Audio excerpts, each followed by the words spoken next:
Hello students, भूगोल विषय की ऑनलाइन क्लासेस में आपका स्वागत है। पिछले वीडियो में हम संसाधनों से संबंधित बातों पर चर्चा कर रहे थे और लास्ट वीडियो हमारा जैविक संसाधन में वनस्पतियों का अध्ययन कर रहे थे। हमने प्राकृतिक वनस्पति के बारे में जानकारी हासिल की। प्राकृतिक वनस्पति एक संसाधन है क्योंकि मानव इनका इस्तेमाल करता है, अपनी आवश्यकताओं की पूर्ति करता है। राष्ट्रीय वन नीति 1952 के तहत देश के कुल भूभाग के 33% हिस्से पर वन होने चाहिए, लेकिन सरकारी व सामाजिक दोनों ही प्रयासों के बावजूद आज भी हम उस लक्ष्य को हासिल नहीं कर पाए और 2015 की रिपोर्ट के मुताबिक 21.34% भूभाग पर वन उपलब्ध है, जो लक्ष्य से अभी काफी दूर है। इसी क्रम में हम आगे चले। हमने प्राकृतिक वनस्पतियों के प्रकारों का अध्ययन किया, जिनमें उष्णकटिबंधीय सदाबहार वन, पर्णपाती वन, मानसूनी वन, वहीं ज्वारीय वन, पर्वतीय वन और मरुस्थलीय वनों की जानकारी हासिल की। इसी सफर में आगे चलने के दौरान हमने वनों के लाभों को भी देखा, वनों से प्राप्त उपज देखी। दो प्रकार की उपज, एक मुख्य उपज और एक गौण उपज। जहां मुख्य उपजों में लकड़ी को शामिल किया जाता है, तो गौण उपजों में लाख, गोंद, कत्था, फल फूल इत्यादि शामिल किए जाते हैं। वन हमारे लिए लाभकारी है, सिर्फ एक प्रकार से ही नहीं अपितु कई स्वरूपों में, कई प्रकार से वन हमारे लिए लाभकारी है। तो वनों की उपयोगिता के कारण ही वनों को संसाधनों की श्रेणी में रखा जाता है। ये जैविक संसाधन है क्योंकि इनमें जीवन पाया जाता है, ये वृद्धि करते हैं, ये सजीव अवस्था में है, जो अपने ही समान संतति उत्पन्न करते हैं। इसी क्रम में जैविक संसाधनों में एक और संसाधन की आज हम चर्चा करेंगे,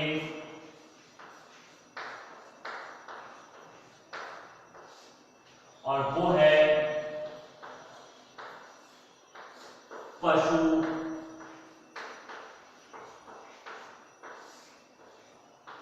संसाधन। जी हाँ, पशु भी एक संसाधन है क्योंकि पशु भी मानव की आवश्यकताओं को पूरा करता है। प्राचीन समय से ही मानव और पशुओं का आपसी संबंध रहा है। आदि मानव, जब मानव में सभ्यता का विकास भी नहीं हुआ था, उस समय से मानव पशुओं के साथ जीवन व्यतीत करता आ रहा है और अपनी आवश्यकताओं के अनुसार मानव ने पशुओं का उपयोग भी किया। चाहे जंगली पशु हो अर्थात जंगल में रहने वाले पशु, या मानव के साथ निवास करने वाले पालतू पशु। मानव पशुओं से अपनी आवश्यकताओं से संबंधित तमाम तरह की वस्तुएं प्राप्त करता रहा है।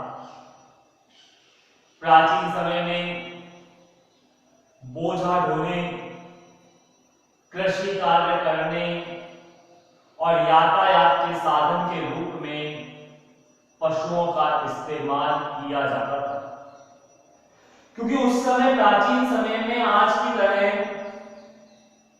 आधुनिक यातायात के साधन की कार, मोटरसाइकिल, ट्रक, जीप या रेल, हवाई जहाज ऐसे कोई साधन नहीं थे। उस समय मानव को यदि यात्रा करनी होती थी तो या तो वह पैदल ही सफर पर निकल पड़ता था या पशुओं पर बैठकर वह यात्राएं पूरी करता था। तो इस सफर में जो साथी बनता था मानव का वो पशु ही था।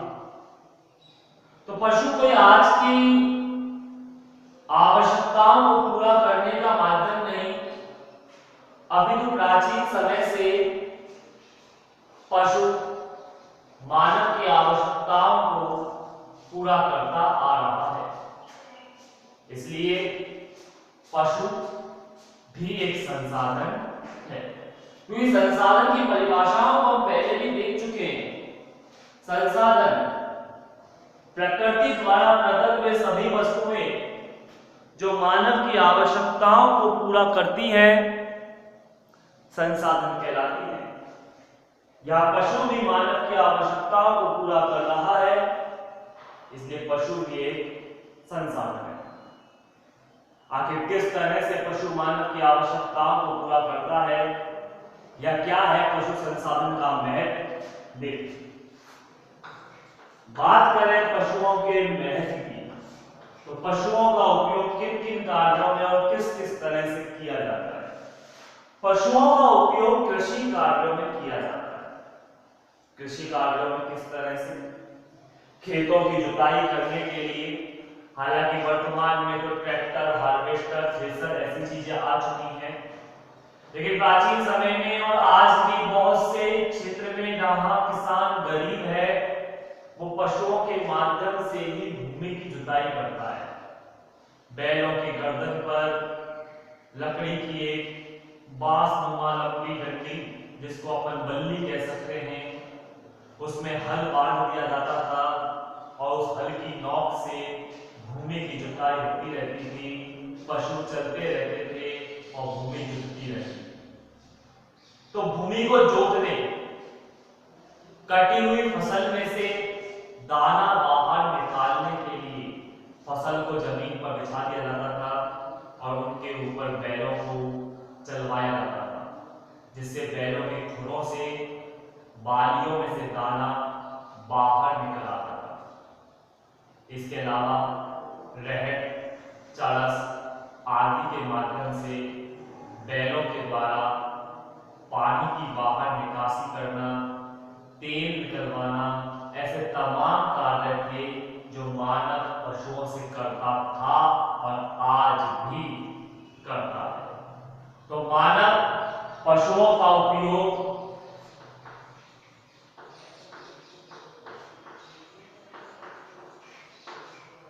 कृषि कार्य में करता है।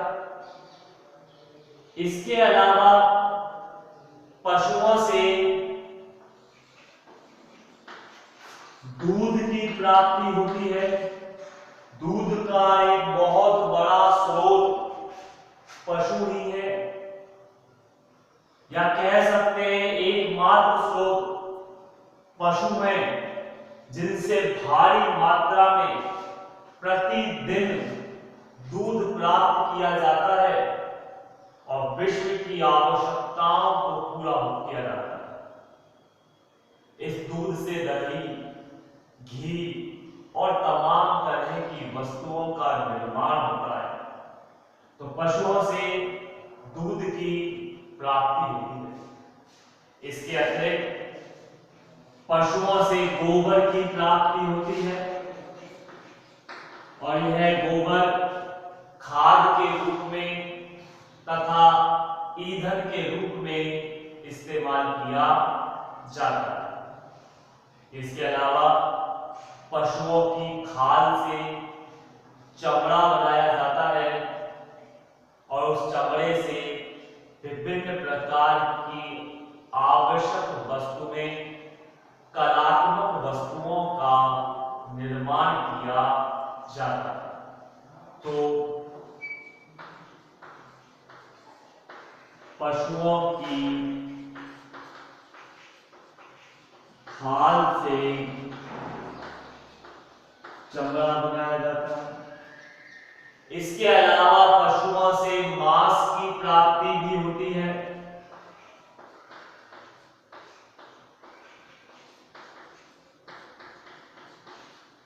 पशुओं से मांस की प्राप्ति होती है, जो मांसाहारी लोगों के लिए एक बहुत बड़ा स्रोत है अपनी भूख शांत करने के लिए। भारत में तो फिर भी यह स्थिति कम है, लेकिन यूरोपियन क्षेत्रों में विभिन्न प्रकार के पशु, और पशु ही क्या विभिन्न प्रकार के जीव जंतु, कीड़े मकोड़ों का भक्षण किया जाता है। चाहे सांप हो या बिच्छू, मकड़ी हो या केकड़े, मछली हो या ऑक्टोपस, अर्थात जो भी मिलता है उसे अपनी भूख शांत करने के लिए इस्तेमाल किया जाता है। भारत में भी प्रवृत्ति बढ़ रही है और भारत में भी विभिन्न प्रकार के पशुओं का मांस बड़े शौक से खाया जाता है। तो पशुओं से मांस की प्राप्ति भी होती है। इसके अलावा पशुओं के सींगों से विभिन्न प्रकार की कलात्मक वस्तुओं का निर्माण किया जाता है। पशुओं के बालों से विभिन्न प्रकार के रेशे, अर्थात उन रेशों से कंबल या विभिन्न प्रकार के ऊनी वस्त्र निर्मित किए जाते हैं। ये पशुओं के बालों से, जैसे भेड़ के बाल, याक के बाल, इनसे ऊन का निर्माण किया जाता है। तो पशु हमारे लिए एक बेहतर और उपयोगी माध्यम है आवश्यकताओं की पूर्ति करने के लिए।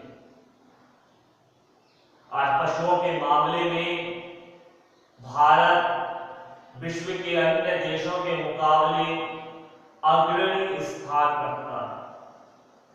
कई पशु ऐसे हैं जिनके मामले में भारत का स्थान पहला या दूसरा है, जिनकी चर्चा तो हम आगे करेंगे।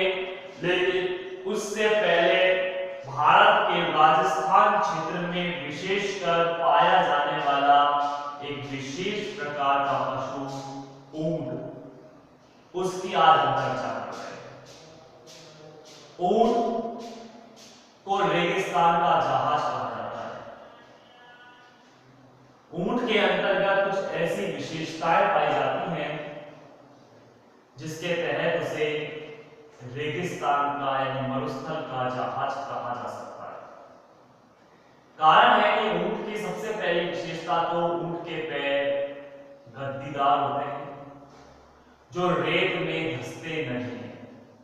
अन्य पशुओं के मुकाबले जहां अन्य पशुओं के खुर होते हैं और वह रेत में, मृदा में धंस सकते हैं, लेकिन ऊंट के पैरों का व्यास यानी चौड़ाई तथा उसके पैरों में पाया जाने वाला एक गद्दीदार कवच कह सकते हैं, जो उसे मिट्टी में धंसने से रोकता है, एक क्राइटेरिया बड़ा बनाता है जिससे उसका पैर नीचे नहीं धंसता। वहीं रेगिस्तान में जहां जल की कमी है, जल की कमी होने के बावजूद भी ऊंट लंबे समय तक वहां रह सकता है, क्योंकि एक बार जल पीने के बाद लगभग 7 दिन तक ऊंट बिना जल पिए निवास कर सकता है। ऊंट के चलने की गति भी ठीक होती है। इसके अलावा यह एक दिन में लगभग 50 किलोमीटर का सफर भी तय कर सकता है। मार्ग याद रखने की इसकी विलक्षण शक्ति होती है, अर्थात ये मार्ग नहीं भूलता।